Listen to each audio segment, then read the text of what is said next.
pengangkutan. Lanjutkan minggu kemarin, kita kan sebenarnya sudah sedikit bahas ya tentang jenis-jenis pewadahan, opsi-opsi pewadahan yang bisa kita aplikasikan nanti saat kita melakukan perencanaan. Dan pada implementasinya kita langsung aja ya. Ini salah satu basis yang perlu kita ketahui dalam menentukan pewadahan atau sistem pewadahan yang tepat bagi suatu perencanaan manajemen persampahan. Oke.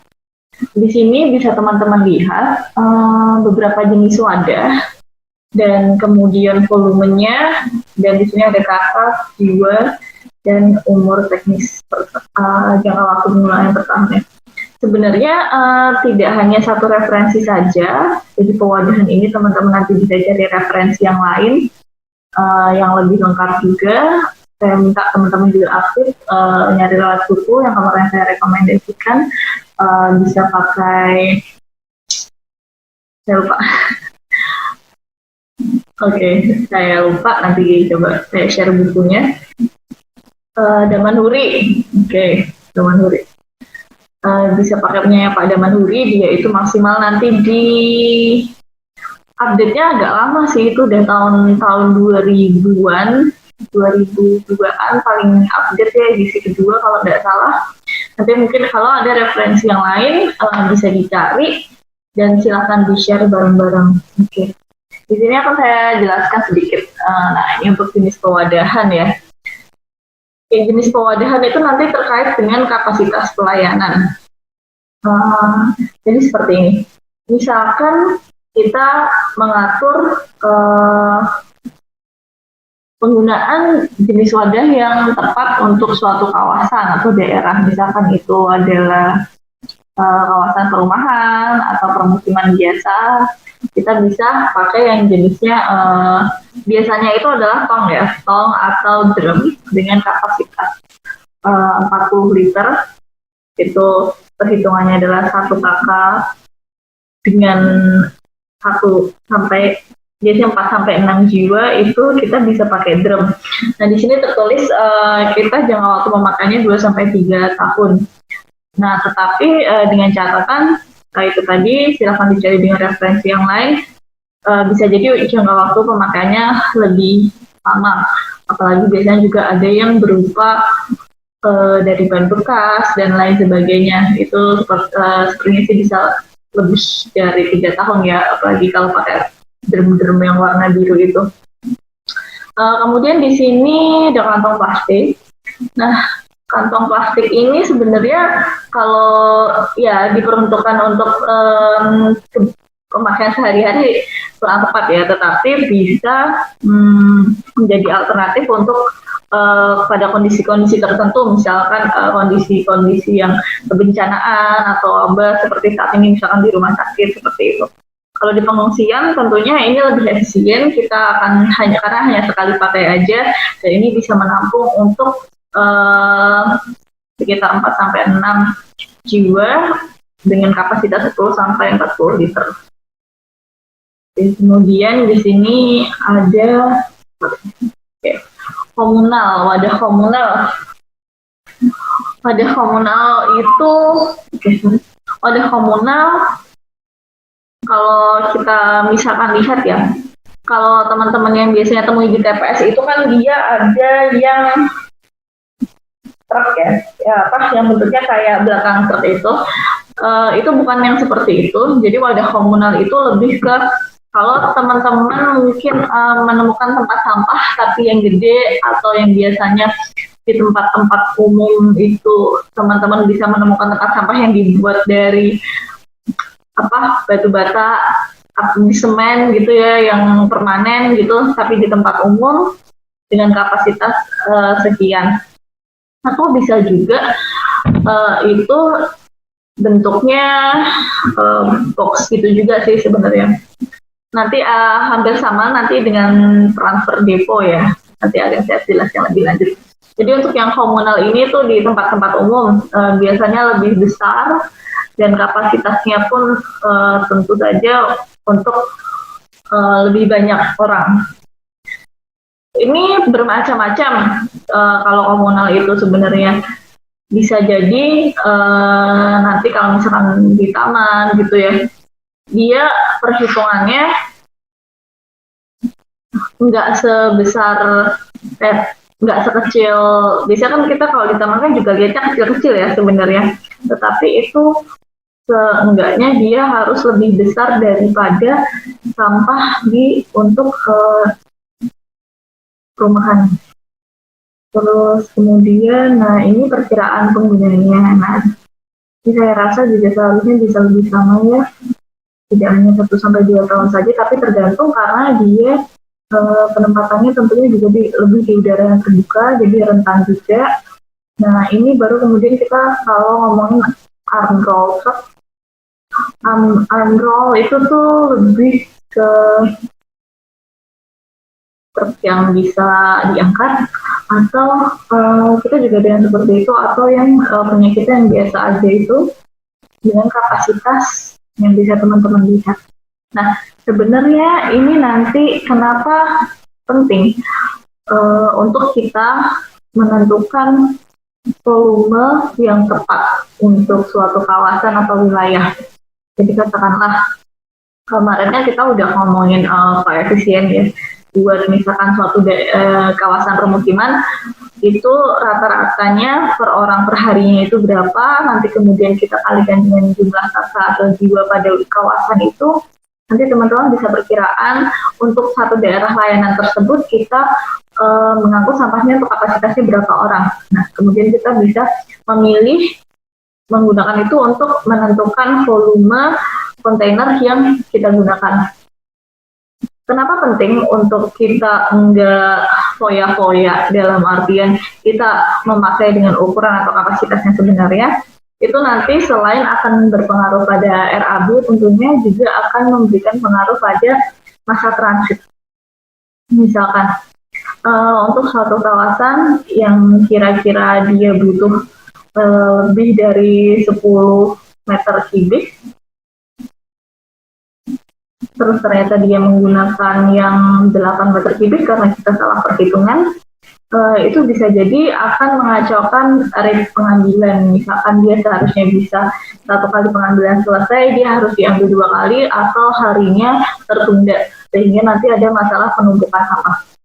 Kemudian bisa jadi ketika dia sebenarnya cukup sekian, lalu diberikan kapasitas yang 10, tentunya itu nanti akan berpengaruh selain kepada waktunya, waktu pengambilan dan dari jalan kemudian sampai ke TPA tentunya akan terpengaruh karena dengan kapasitas yang lebih besar itu truknya juga akan membutuhkan bensin yang lebih besar. Jadi masih bisa diefisienkan ya, tetapi jangan sampai dia juga terlalu besar. Terus transfer depo, oke. Di sini mau aku sedikit jelaskan, transfer depo itu ada beberapa tipe. Pada prinsipnya transfer depo itu adalah tempat untuk naruh sampah sementara dia diambil dari kawasan menuju ke TPA. Dan ketika jarak dari kawasan tersebut ke TPA itu cukup jauh, atau ketika kapasitasnya truknya itu tidak cukup, maka dia harus ditransitkan. Nah, lalu apa bedanya sebenarnya antara transfer depo dengan TPS? Nah, di sini saya jelasin sedikit ya. Ada gambaran. Transfer depo atau TPS itu pada prinsipnya dia kan adalah tempat untuk memindahkan ya, tempat untuk transit. Dia terjadi dari beberapa tipe. Kalau misalkan kita lihat TPS itu apakah termasuk transfer depo? Sebenarnya iya, tapi transfer depo sendiri itu agak sedikit berbeda. Kalau kita ngomongin TPS ya, TPS kita kan bermacam-macam. TPS kita itu ada yang memang diisi oleh umbrella untuk bagian belakangnya truk untuk kemudian nanti diangkut. Ada juga yang hanya suatu petak gitu, terus kemudian di situ akan ditimbun sampah seperti TPA juga. Nah, tetapi masalahnya transfer depo itu berbeda dengan TPS yang ada bak yang ditinggal dan bisa kemudian diambil oleh truk. Nah, di transfer depo ini pada pengembangannya itu sebenarnya ada beberapa tipe sesuai dengan luasan yang tersedia. Sebelum masuk ke transfer depo yang ideal, saya mau menggambarkan kalau teman-teman tahu suatu daerah yang dia itu cukup luas dan biasanya digunakan untuk sebagaimana TPS tetapi tanpa bak truk itu ya. Nah itu seringkali juga transfer depo disalahartikan seperti itu. Dan buruknya adalah transfer depo itu tidak hanya menerima sampah dari satu kawasan kecil yang cukup besar dan ditimbun begitu saja, biasanya di suatu area yang cukup luas dan tidak menggunakan landfill liner, yang mana itu sangat-sangat membahayakan juga bagi tanah karena licin atau air lindi dari sampah itu tuh bisa kemudian merendes dan mencemari air tanah.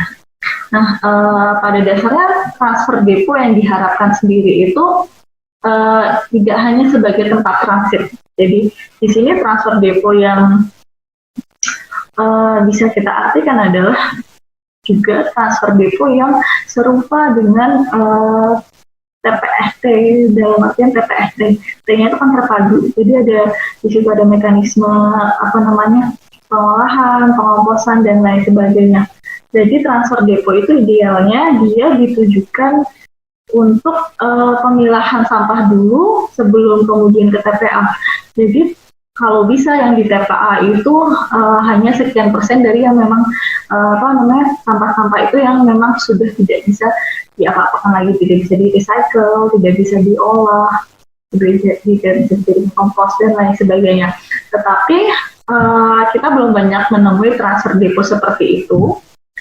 Salah satu contohnya adalah dulu Undip sebelum ada TPST yang di belakang D3, itu kita punya satu transfer depo atau tempat untuk dumping sampah itu di belakang lapangan tembak, dan di situ pun sampahnya tidak diangkut ke Jatibarang, tapi dibakar di tempat.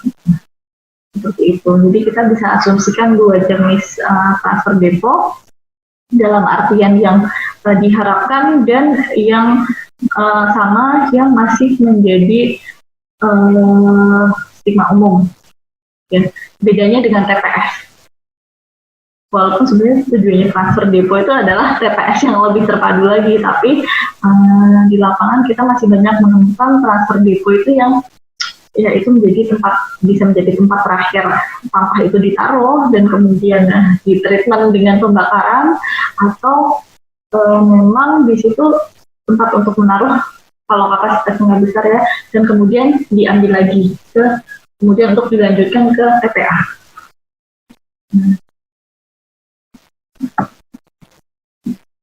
Kalau untuk yang TPS yang ada atau kontainernya itu gimana Mbak? Nah, nanti sebentar lagi saya jelasin apakah itu termasuk TPS, ya di kita bisa juga disebut TPS. Tetapi itu juga adalah bagian dari transit. Nanti coba saya tunjukin skemanya. Terus ini jenis dan kapasitas peralatan ya. Seperti yang kita ketahui, sebenarnya pun akan banyak banget. Jadi saran saya tetap dicari referensi yang lebih lanjut.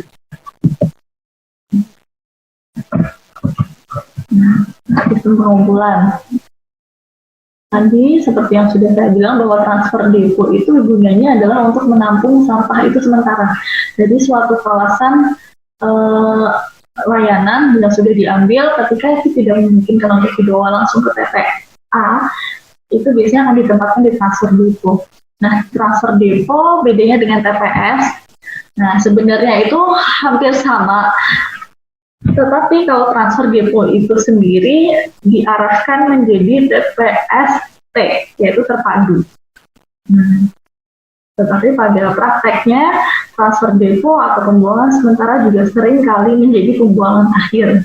Nah, oke, itu yang bisa teman-teman bayangkan ya. Jadi kita antara juga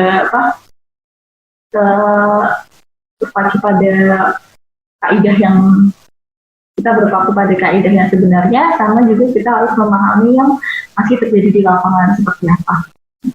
Oke, terus nah ini kita akan ngomongin pola pengumpulan.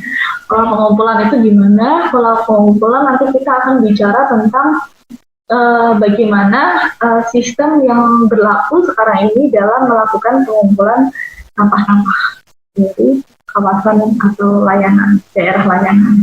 Ya, di sini ada 5, yaitu 1-4 individual langsung dan tak langsung, komunal langsung dan tak langsung, dan yang kelima adalah penyapuan jalan. Di sini akan aku kasih sedikit gambaran konsepnya, bahwa selain kita sampah itu yang ini ya, yang harus terekam atau harus masuk dalam skema itu, selain memang dari individu atau permukiman, terus kemudian juga ada daerah perkantoran dan daerah lain-lain pertamanan. Ya, jadi itu bentuknya kawasan, tapi kemarin kita ingat bahwa kita punya satu lagi yaitu jalan. Kalau jalan kan dia tidak mungkin hitungannya kan tidak mungkin kawasannya, tapi kan meter. Nah, jalan itu pun tergantung, nanti ada memang yang kalau kita sering lihat itu kan di daerah Jati, misalkan di daerah Jati Raya, dekat Pasar Jati itu biasanya ada petugas-petugas penyapu jalan, terus atau di kawasan Undip sendiri teman-teman lihat itu di jalan itu kan kita juga disapu. Nah, jadi di situ kita juga akan membahas itu ya. Jadi lebih ke arah kawasan dan juga jalan, dua poin bahasan. Nah, ini bisa kita lihat ya. Kalau pola, kita bicara dulu pola individual langsung. Pola individual langsung itu adalah dari suatu kawasan, misalkan permukiman, itu sampahnya diambilin dan langsung diangkut ke TPA. Ini memungkinkan bagi kawasan yang memang berada dekat dengan TPA. Kemudian ada lagi pola individual tidak langsung. Nah, biasanya ini kawasan, ini hampir sama dengan pola individual langsung, cuman bedanya ketika setelah dikumpulkan dari perumahan tersebut atau permukiman tersebut, sampahnya ditaruh dulu atau transit dulu, kemudian untuk digabungkan dengan daerah lain.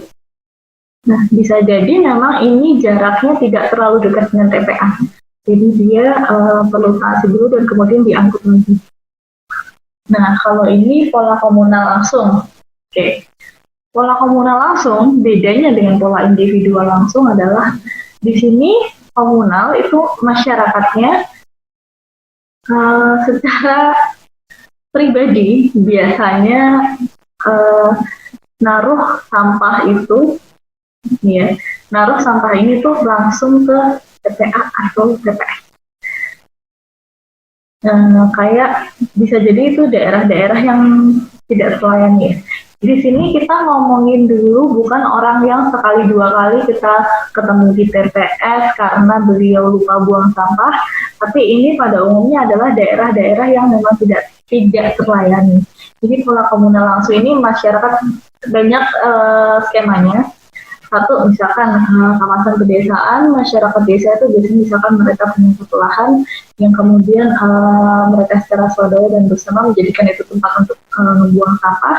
Jadi mereka buang sampah langsung sendiri, tidak mengalami pengangkutan, jadi tidak mendapat layanan angkut. Jadi mereka buang sendiri di suatu wilayah dan kemudian baru misalkan bisa jadi dari kelurahan atau Pak Lurahnya itu kemudian meminta pengangkutan seperti itu. Nah, ini titik-titiknya ini pun tergantung. Bisa jadi ini nanti di kawasan-kawasan tertentu yang kemudian disinergikan lagi. Memang sebenarnya agak ribet sih. Tapi kita akan sering menemukan seperti ini di kawasan permukiman desa atau kawasan-kawasan non-urban karena kesulitan jangkauan. Terus di sini ada juga pola komunal tidak langsung. Pola komunal tidak langsung itu hampir sama sebenarnya dengan si pola komunal langsung ini. Tetapi mereka itu sebenarnya lebih difasilitasi sedikit. Ya, ada daerahnya juga, ada daerah untuk pengumpulan, tetapi itu juga non permanen gitu. Nah, ini si pola komunal tidak langsung ini mereka biasanya contohnya seperti kalau teman-teman pernah lihat itu di Yogyakarta itu kalau mau ke arah alun-alun utara itu setiap pagi, tapi ini tidak di satu titik aja ya. Jadi setiap pagi warganya itu tuh memiliki jam buang sampah. Kalau dekat alun-alun tentu aja itu kawasan kota ya, itu sangat dekat dengan Malioboro. Mungkin teman-teman nanti kalau misalkan ke Jogja, suatu waktu nanti ke Jogja lagi, lihat tuh di jalan-jalan, mungkin agak pagian, di agak pagian maksimum itu sekitar jam 6, teman-teman akan melihat banyak kumpulan sampah di pinggir jalan, di poin-poin tertentu. Tapi memang itu di situ akan banyak dan itu memang diperbolehkan. Jadi masyarakat di kota Yogyakarta umumnya itu mereka mendapat layanan tetapi hanya untuk titik-titik tertentu karena tidak bisa aksesnya tidak bisa masuk hingga ke perumahan.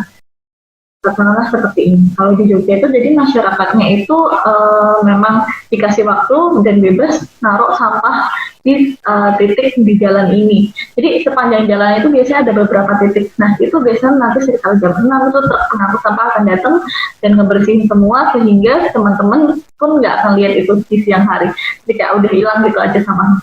Tetapi itu adalah memang lokasi yang ditunjuk oleh pemerintah dan itu adalah itu termasuk bagian dari layanan, tetapi tidak penuh seperti yang ini, jadi tidak bisa menjangkau. Nah ini pun misalkan kita ngomongin skup kecil atau lingkup kecil, RT RW gitu, terkadang pun akan diangkut oleh gerobak. Karena gang-gang di Jogja ya, kita di sini akan ngomongin semua ini kita akan ngomongin lagi dengan medannya. Karena di Jogja itu tuh gangnya itu nggak sebesar kayak misalkan kayak kita di Semarang. Di Jogja banyak sekali gang-gang kecil sehingga tidak cukup untuk misal tosa pun nggak bisa masuk. Jadi kemungkinan besar biasanya gerobak sepeda pun seringkali juga tidak bisa masuk karena gang-gangnya begitu kecil. Jadi mereka difasilitasi oleh pola komunal tidak langsung karena mereka di tengah kota tentunya dan tidak mungkin itu tidak menjadi daerah layanan karena dinasnya pun di kota. Ini salah satu contohnya. Jadi skemanya macam-macam ya. Terus kemudian ini kita bahas pola penyapuan jalan. Nah, pola penyapuan jalan tentunya adalah misalkan gimana kita nanti bertemu ya si Bapak penyapu jalan ini, Bapak kebersihan ini, kemudian menyapu kawasan-kawasan area-areanya.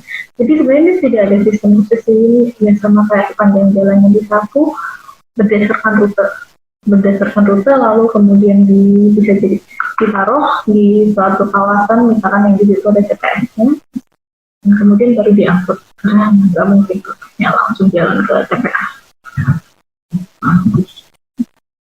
Ya, jadi yang di video langsung tadi itu door to door, terus door to door, habis itu dia topografinya mungkin tidak mungkin masih bisa dan kondisi jalannya cukup lebar ya, jadi untuk operasionalnya itu bisa cukup lancar untuk diambilin, bisa pakai tosa, bisa pakai apa, dan itu bisa langsung jalan ke TPA. Nah, biasanya itu nggak terlalu jauh dari TPA karena kalau misalkan kita ngomongin kita nih di Tembalang, kayak nggak mungkin sampahnya langsung di TPA. Di gerobak tosa kita langsung ke TPA kan kayak nggak mungkin, itu pasti transfer dulu. Terus nah ini di video nggak langsung, ini kurang lebih door to door juga, tapi ditaruh dulu di TPA atau tersebut transfer gitu. Nah sebenarnya kita tuh kalau dapat dijangkau langsung oleh alat pengumpul. Kalau misalkan kita ngomongin transfer depo ya, transfer depo itu sebenarnya arahannya adalah untuk tempat pemilahan juga. Transfer depo biasanya juga kalau idealnya adalah dia tidak seperti TPS. yang masih tercampur baur. Transfer depo itu sebenarnya diarahkan ke jadi nanti kondisi sampahnya itu sudah terpilah dan jadi pengangkutannya pun akan lebih langsung. Jadi dia seharusnya kondisinya itu relatif bersih ya, transfer depo itu. Ini kalau kita ngomongin manajemen persampahan yang sudah teratur dan tertata dari daerah layanan sudah tersortir, terus kemudian dari pengangkutannya pun juga dipisahkan, dan nanti di transfer depo hingga ke TPA kita bisa reduce jumlah yang memang harus menghuni TPA. Nah, kalau itu bisa terkurangi, kita gas metan juga semakin bisa turun. Kaitannya nanti ngaruhnya ke efek kemarin. Oke. Ini komunal ya. Ini dia dikumpulkan sendiri oleh masing-masing. Nah, kemudian dibuang ke wadahan komunal itu biasanya lahan. Nah, di sini dari titik ini, dari titik pewadahan di ke TPA itu bisa jadi ketika kawasan atau wilayah tersebut mereka mendapatkan, biasanya itu ada yang dari kawasan-kawasan yang pernah aku datangin yang mereka memang tidak mendapat tidak menjadi bagian dari daerah layanan, biasanya kepala desanya itu mengajukan dari kelurahan ke kecamatan untuk dapat fasilitas persampahan nih, tapi ya udah cuman dapatnya diangkutnya doang, enggak ke pengumpulan.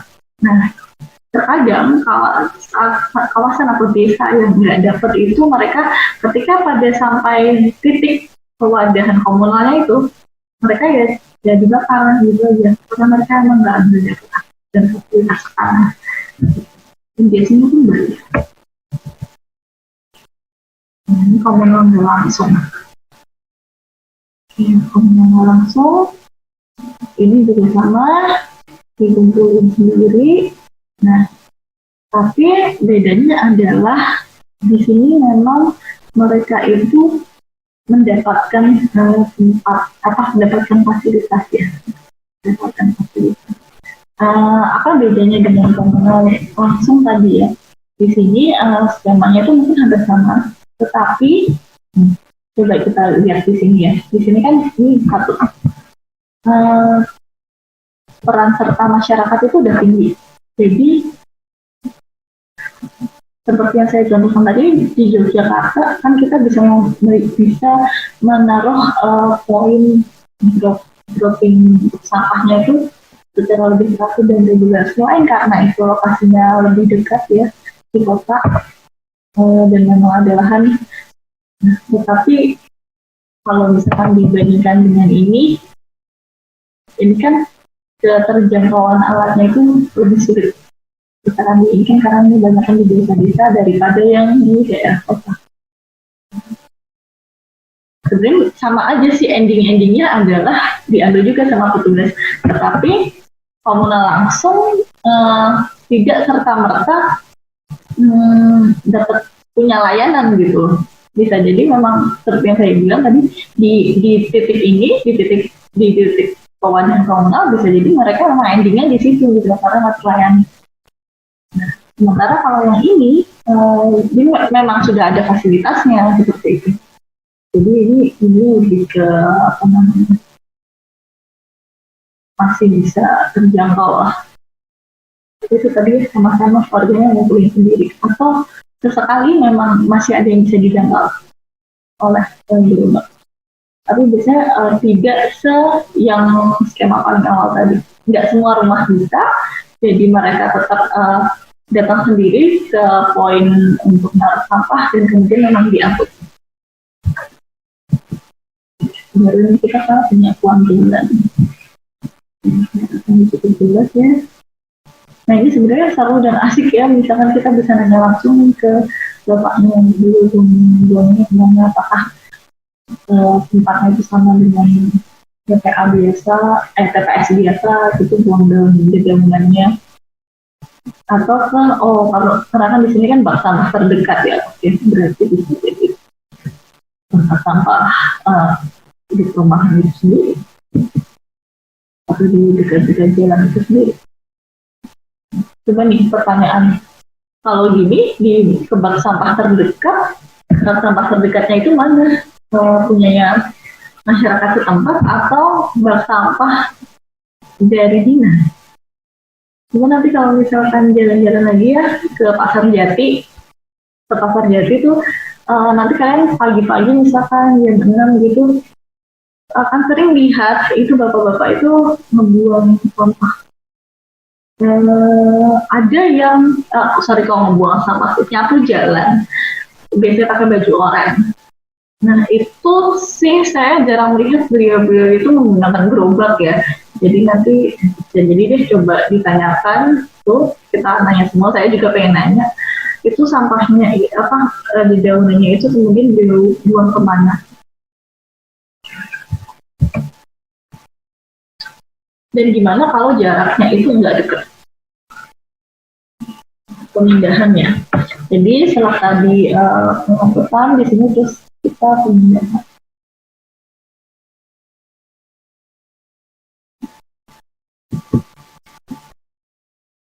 Sorry, tadi itu pemadahan ya, pemindahan.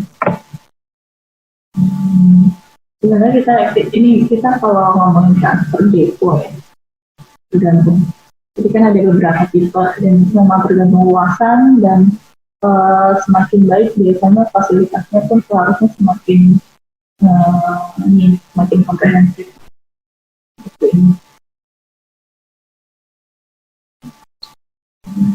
Kalau kita ngomongin yang transfer tipe 3. Transfer tipe 3 tempat pertemuan global dan modern. Nah, ini kan sebenarnya biasa ya pada selayaknya depan TPS gitu. TPS pada umumnya yang tanpa gerobak, tanpa kontainer. Pun seharusnya ini juga sudah ada tempat pemilahannya, tetapi ya kalau kita ngomong TPS konvensional biasanya memang lebih ke arah ada ya, nggak ada tempat pemilahan ya kan, bisa jadi memang ada kontainernya ataupun sama sekali lahan kosongan doang. Nah ini kalau kita ngomongin kemudian ke arah transfer depo, sebenarnya dia tuh lebih ke di konsep untuk tempat yang lebih baik ya, karena minimumnya pasti ada tempat pemilahan di situ.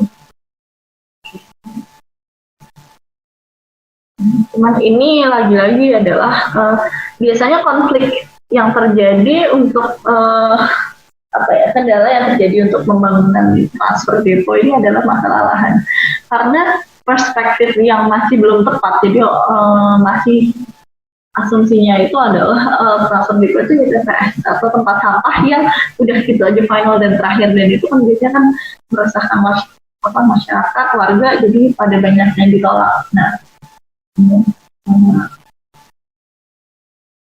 juga salah satu tugasnya kita adalah tidak hanya membangun kondisi existingnya, tetapi gimana kita kemudian bisa memberikan menjadikan konsep ini sebagai implementasi yang utuh. Jadi nggak hanya fisiknya aja, masyarakatnya juga teredukasi dengan baik, sehingga nanti ini fungsinya bisa berjalan dengan lengkap ya. Sudah bagus sekali. Oke, sekarang kita tadi udah pewadahan, habis itu transfer, ini pengangkutan.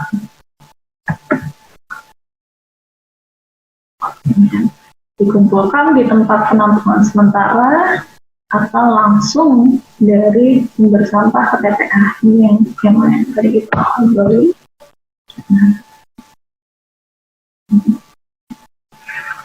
Sistem pengangkutan sampah.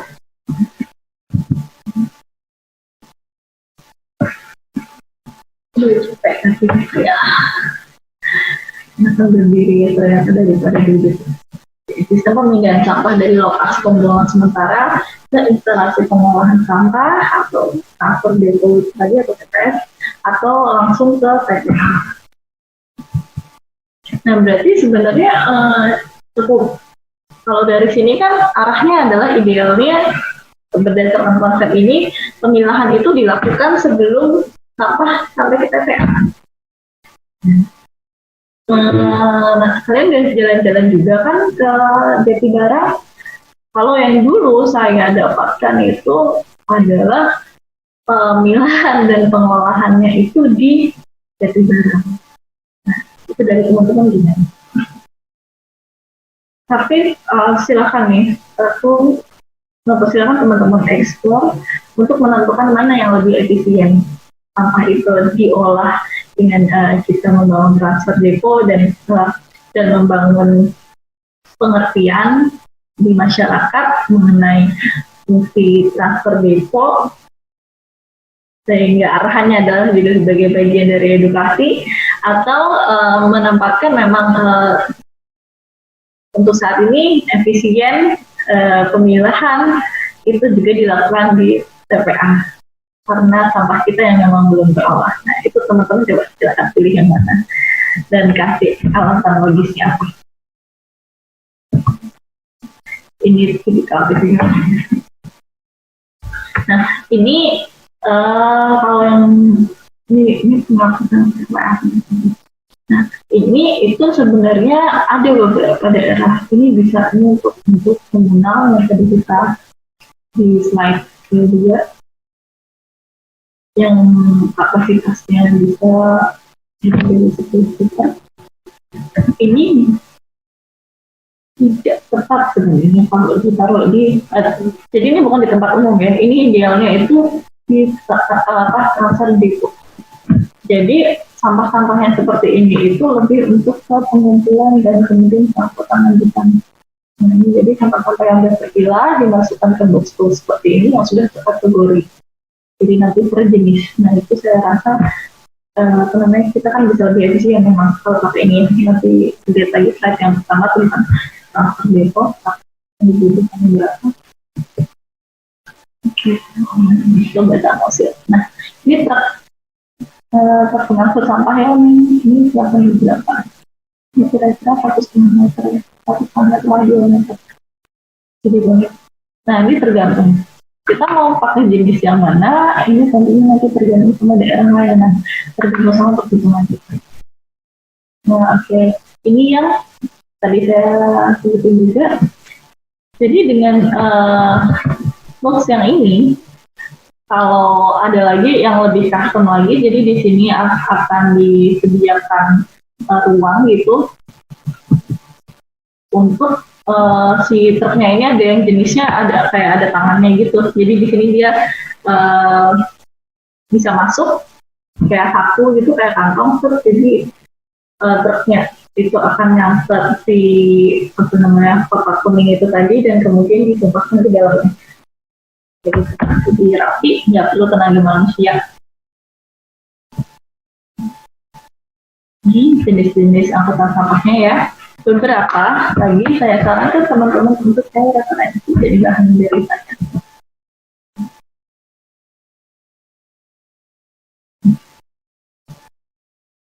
Oh, jadi ini kontainernya yang sudah full, kemudian ditaruh gitu ya. Jadi ini kontainernya, kemudian dia dari sini bisa ditaruh. Nah, ini kalau ternyata begini. Nah, ini bisa masuk dari sini juga. Oke. Nah, ini sebenarnya sama ya. Ditarik, ini.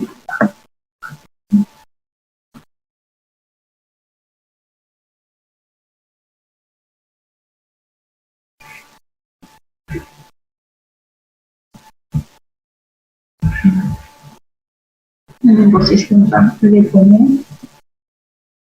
Dari pool, alat pengangkut keluar langsung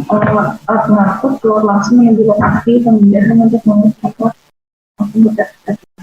Jadi dari poolnya itu si tempat terpingin itu langsung ke lokasi pemindahan itu yang sudah di sini artinya adalah ke TPS-nya atau ke transfer deponya, terus kemudian ke TPA. Terus habis itu dari TPA dia muter lagi, balik lagi ke transfer depo selanjutnya. Jadi dari pool begini. Nah ini sebenarnya kita kan menariknya kalau kita tahu mereka sehari itu memang total pastinya kisarannya berapa dan rutenya bagaimana. Tapi secara sederhananya seperti ini. Jadi truk sampah itu dia larinya ke Trans atau kita sebut ya yang masih banyak di sekitar kita saat ini itu ya TPS, kemudian TPS di sini lalu ke TPA balik lagi. Nah sebenarnya nggak full ya. Oh ya ini sorry. Jadi ini bolak-balik lagi. Yang ke TPA terus balik lagi ke Transvivo, sampai kemudian balik ke rumah. Nah, ini berapa nih? Ini berapa kali berapa? Nah ini ya. Ini adalah sungai. Ini yang jenisnya dari kayu. Ini sebenarnya kalau melihat terangkut semua. Ini kemungkinan juga rentan. Kalau dari kayu itu rentan ini, rentan lapis dan anggur ke bawah. Ini dia nggak bisa diangkat lagi. Kalau ini seperti yang di awal tadi miliknya sama berarti ini pengapatannya tuh kita untuk itu manual gitu. Ini ini bisa ini berarti dijangkau ya. Jadi ini per bak sampahnya.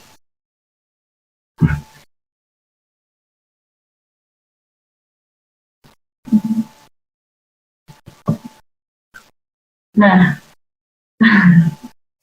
ini apa ini mau di Palu? Nah ini tuh sebenarnya yang saya bilang tadi di slide pertama ya. Kita ada yang buat satu daerah. Yang pertama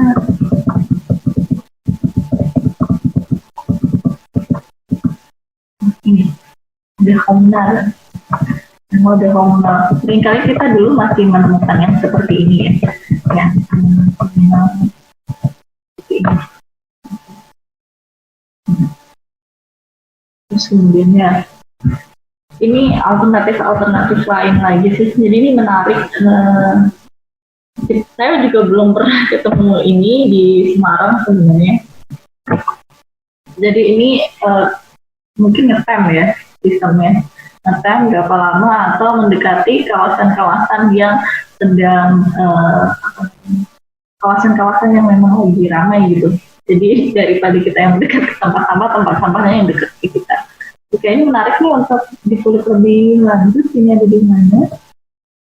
Nah, terus kemudian ini pendapatnya.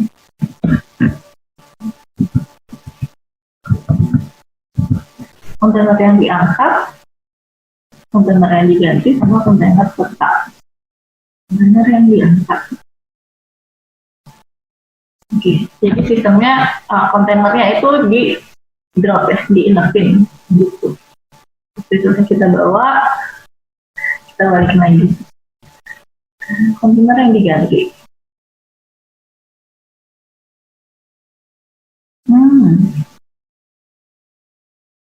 Oke, jadi kendaraan dari full dengan kontainer kosong ke lokasi pertama, lalu kontainer kosong diturunin. Oke, kemudian ngebawa kontainer yang berisi sampah ke TPA. Dari TPA dia bawa lagi tuh kontainer kosong ke lokasi kedua. Terus kemudian dia turunin dan dia bawa ke TPA. Kalau ini seperti lebih ke 2 kali kerja ya. Jadi tapi ini tuh kayak punya TPA ini, punya TPS ini ya atau punyanya transfer depo yang ini ya yang ini terus gitu. Cuman ya ini akan lebih banyak. Artinya dia waktunya lebih banyak. Kalau kontainer tetap, nah itu kayak yang tadi yang kita lihat diangkut per tempat sampahnya dituangkan nih. Sampah dituangkan ke dalam truk pemajat dan diletakkan kembali di lokasi semula dalam kondisi kosong yang tempat harus asing.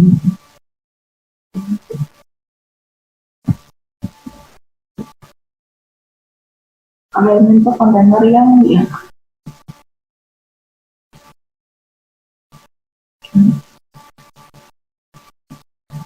jadi biar kesini dulu, ini diambil kan, terus ditaruh TPA, udah bersih, taruh lagi. Terus kali gitu, terus kontainer yang diganti, kita bisa lihat dia ngambil, dia kan dari full nih, bawa kontainer kosong, kontainer kosongnya ditaruh, terus dia mau bawa kontainer yang kotor ke sini kan kosong udah kita resmi. Berarti sebenarnya dia salah satu keuntungannya adalah dia nggak pernah bawa dalam kondisi kosong gitu, dia full terus sebenarnya ya. Cuman memang dari awal dia bawa yang kosong, udah bawa wadah sendiri yang kosong, jadi dari sininya dia efisien aja sih, dia nggak harus dari sini, dia nggak harus balik lagi ke sini, dia dari TPA tinggal aja terus jalan ke bis enak di sini tulak baliknya ini sekali doang.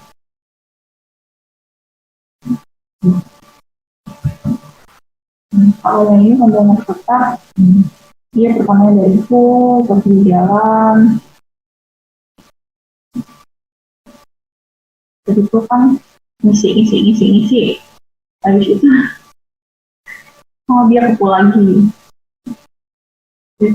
terus dia langsung ini ya ini untuk bisa kita beli lagi berarti harus aktif dulu atau ke default transfer.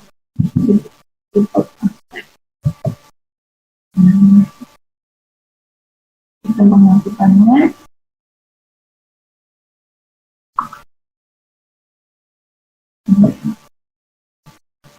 pada pengumpulannya dapat dipindah-pindah dan ikut dibawa ke tempat pemrosesan akhir. Kalau ini tidak dibawa, bisa diangkat atau tidak diangkat.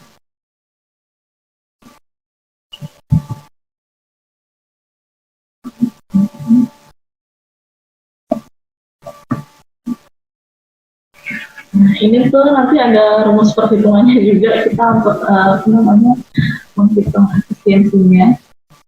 Oke.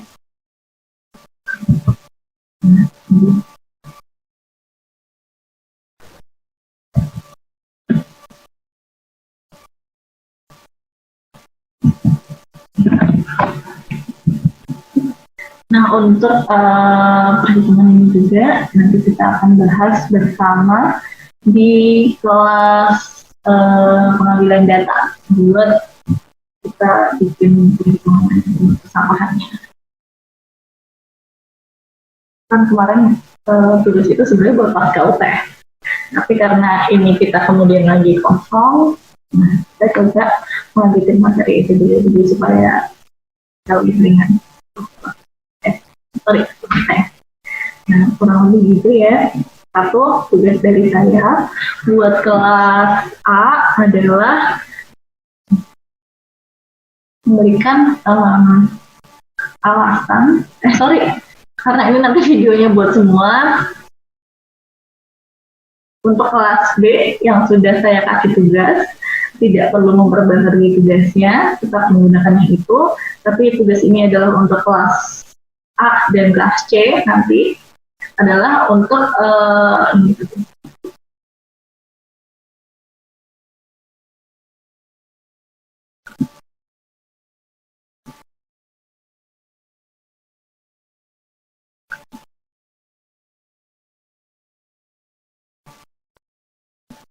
lebih tepat mana dan sebutkan alasannya ya, kira-kira yang beres menurut kalian. Jadi silakan nanti dibuat narasi atau tabel plus dan minus, kemudian pilihannya lebih tepat mana melakukan proses pemilahan di transfer depo atau di PPH. Itu nanti dikumpulkan di pertemuan kita selanjutnya minggu depan. Assalamualaikum warahmatullahi wabarakatuh. Diakhiri.